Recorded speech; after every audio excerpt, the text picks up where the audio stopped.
Welcome to our community. Susie Thomas here with you, and we're going to be finding out about Tikva, Hands of Hope.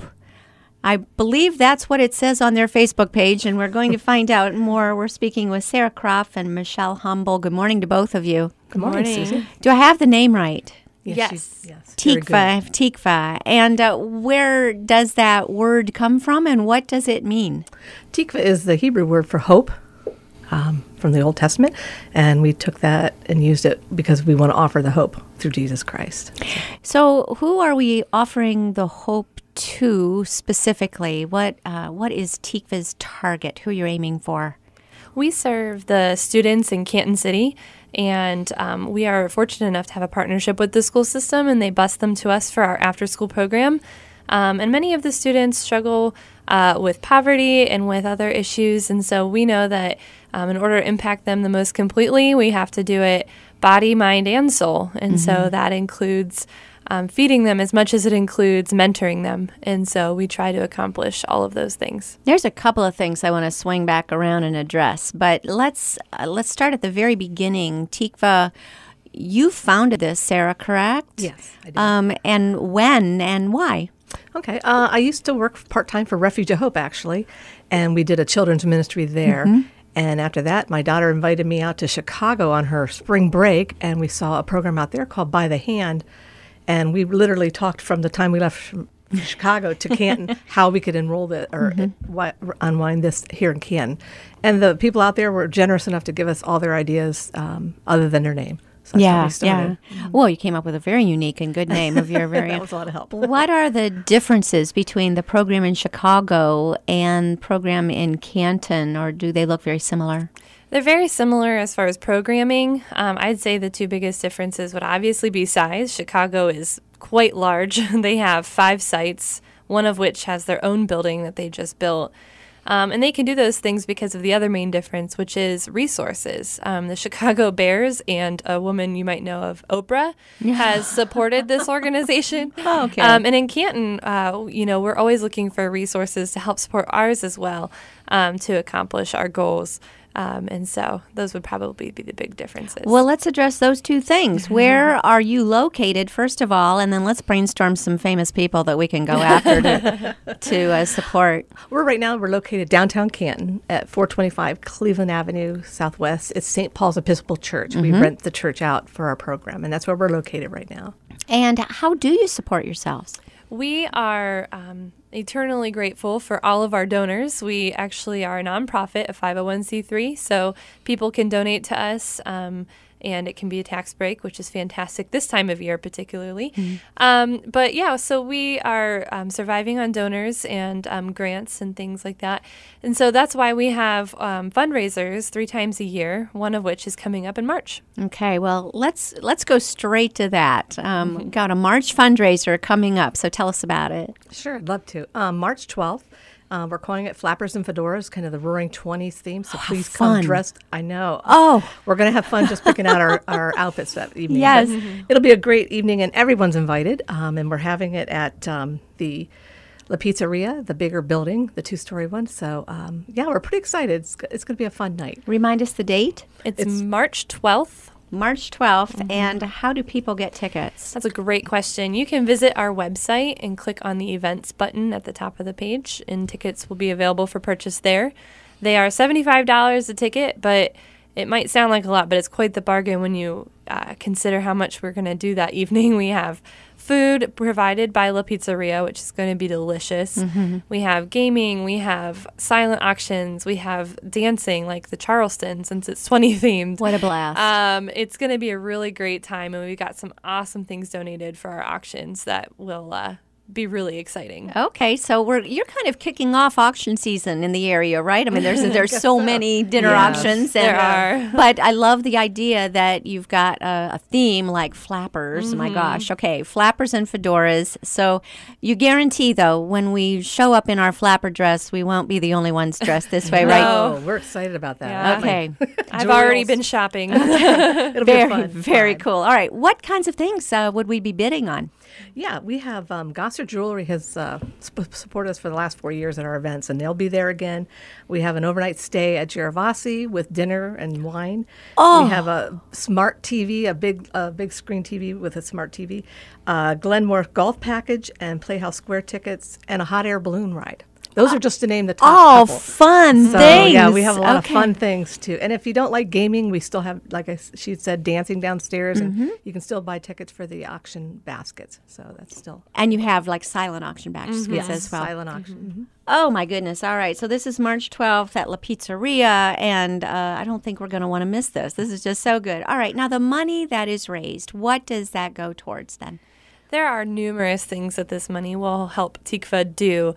The biggest thing that we're focusing on this year is the idea of mentorship. We want our students to have that one-on-one time with an adult who cares about them and is going to share Christ with them. And so for us, this is going to allow us to provide more of that time for the students with our staff. As well as the resources that we need to do that time, for example, food and field trip money. We use field trips as incentive for behavior as well as academic success. And so the money kind of goes into that collective issue of mentoring them and helping them to succeed. I love what you said near the beginning as far as how you work directly with Canton City Schools. And it's always interesting. What I love about our community is you see the nonprofit sector ministries working with government, working with public schools, really partnering hand in hand. Can you talk about that relationship a little bit? Sure. I think we've been actively pursuing it since we started TIKVA years ago. We started in 2009, and when I volunteer at the schools, that kind of helped us build that relationship of trust. And now we go to meetings, I think, every other 6 months or something like that, to keep them abreast of what we're doing and how we can better support them as well. So. Are volunteers involved, I'm thinking, in ways of doing, since you're an after-school program, helping with homework and these kinds of things? What's needed? Oh, we need volunteers. We live and die by volunteers. Again, to keep that ratio of student to adult low, we obviously can't pay everybody to be there. That would be a lot. So volunteers are extremely helpful for our budget as well as for our students. And so the most important time we need volunteers is that homework hour from 4 to 5, because our students need that one-on-one help. Even if they don't have homework, having someone there who's going to listen to them read or do flashcards with them is something that is priceless. They love that attention. They love that care that comes from that kind of help, and it helps them to value education more when they see that somebody else does and they see potential in them. You're talking about what grade level? How much do we have to understand as far as fourth grade math before we volunteer? Well, I am the fourth grade team leader. And, it's not what it used to be. It's definitely not. No. We do first through 8th grade. So regardless of where you feel you are skilled, there's somewhere for you to serve. So okay, our first graders obviously could use the most assistance. None of them can read. So it's helpful to have people to read their instructions on the homework to them. And what should a person do as far as when they say, well, I'd like to help first graders read, and I could do a little bit of that. What's the best way? Is there some training involved? Or there is. Talk about that a little sure, bit. Absolutely. Well, the first thing they can do probably is go to our website, and we have a contact page, obviously, and send us an email, and we can respond to that. And we do have training. Actually, Michelle does that, and she can kind of highlight a little bit about that. Okay, what takes place in a training? Oh, training is something we see as that's going to benefit you as well as our program, because we wouldn't send someone to Africa without understanding that culture, and we certainly wouldn't send you to the inner city without understanding that culture. It's a different culture. So we do a lot of cultural understanding. We talk about poverty and what that looks like and how that affects our students. But we also do some practical training. Here's how to discipline. Here's how not to. Here's how to talk with a student. Here's how not to. And we do try to keep it to the point. We don't want to take up your whole day. So this all can be accomplished in about an hour. And so we have 2 trainings a year. If you miss those, we do meet with you individually because, again, we want you to be prepared and feel confident coming into our program. As you say, going into any kind of a different culture than you're used to, trust, huge thing, isn't it? That building that trust. Yes. Tell us about how TICFA has established that, as far as even you yourselves, building the trust between yourselves and the children that are being served. That's a great question, actually. It's all about relationships, being there and being present. It's not really about all the stuff we offer. Not that that's not important, but even our parents, we've built great relationships. We've known some now since we started 7 years. And we have a moms group that meets twice a month, and we do some outreach together. We share life, have dinner, and just kind of share life. We've become friends. It's more about building the relationship piece, I think. Take us inside. I'm curious both. Take us inside the kinds of activities that you do with parents, and then exactly what takes place at TICFA. Let's start with parents. Talk about exactly what does that look like? Sure. They're welcome to come to dinner any night that we have TICFA, but we purposely put 2 nights on the calendar, 2 Wednesdays a month, actually, where they come and they bring their children. And we have dinner together. We'll pray a little bit, and we'll either do an art project together because we have an art teacher. She loves doing things with us. Sometimes we just do karaoke just for the fun of it, or the we. Yeah. And there's times where we do a lot of outreach, where we went to a nursing home this past Christmas and sang Christmas carols. And the cards that we made in art, we distribute them as as families. And it's fun to watch the families interact with their own kids and us. On these outreach things. They have such a big heart to help people, especially our kids. And before we get to inside a TICFA meeting, poverty is such a horrific thing.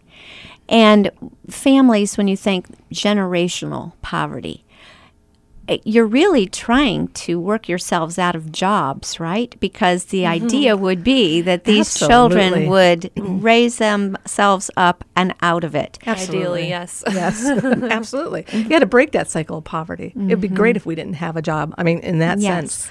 And I think a lot of people get poverty confused with just resources, but it's also relationships with people that can help them navigate even just the middle class, or other kind of classes that they need to get into and they want to get into, they strive for it. There's almost a state of mind, isn't there, where it's, I want to say emasculating, but it occurs with women as well. But you become so used to other people doing everything for you that you start to believe you can't anymore. Yeah, it's a removal of their dignity, which is part of our training, is how to interact with our families in a way that restores that dignity, because the last thing we want to do is make somebody feel like they're less than. You know, we're not coming to make them better. We're coming to mutually affect one another. And when you come in with that attitude, it's far more beneficial for both parties. Exactly. Well, even when we have our moms and our families in, everybody brings something to share for dinner. It's not just me providing it. And when we do outreach, everybody has their part in that. Nice. We're just sharing life. And that's, I guess that's the difference. Yeah. Well, take us inside now. What happens at TICFA? Oh, so many things. TICFA starts, right as they get off the bus. And if you have children, obviously you know that the first thing you need to do for your child to function for the rest of the evening is feed them, because even in middle class or upper class, if your child chooses to not eat lunch at school that day, they're going to be miserable. And many of our students don't have a choice to pack. And so if they don't like the lunch, they just don't eat. And so they come quite hungry. So we provide snack time as soon as they get off that bus. And we transition then into chapel, which is, for us, one of the most important parts of the day. We work on character development. So even if our students don't know faith or Christ, they will leave knowing something that is going to affect them. For example, we studied self-control this month, which we defined as doing what you should do, not just what you want to do, which I think I learned more than maybe our students did. So from chapel time, we go into gym. We let them run off some of that energy. We play big games and let them have some freedom in that. And then the most important time, which is homework time, we make sure that our students finish it correctly, not just finish it. And if they don't have homework, they have to choose an educational activity like reading or flashcards or something along those lines. From there, we go into enrichment. And that's one of my favorite things because I teach dance at Tikva. We offer dance and art and social studies and science experiments and Legos, and we're always looking for new things to provide for our students because there are opportunities for them to experience things they may not otherwise. And then we do dinner and go home. So a full afternoon. It is. What time do they get done? We leave at 6:00. It's the busiest 3 hours of my life. Ooh, yeah, no kidding. We're speaking with Sarah Kropf and Michelle Humble talking about Tikva, Hands of Help, and we will be back with more after these words. You're listening to Our Community.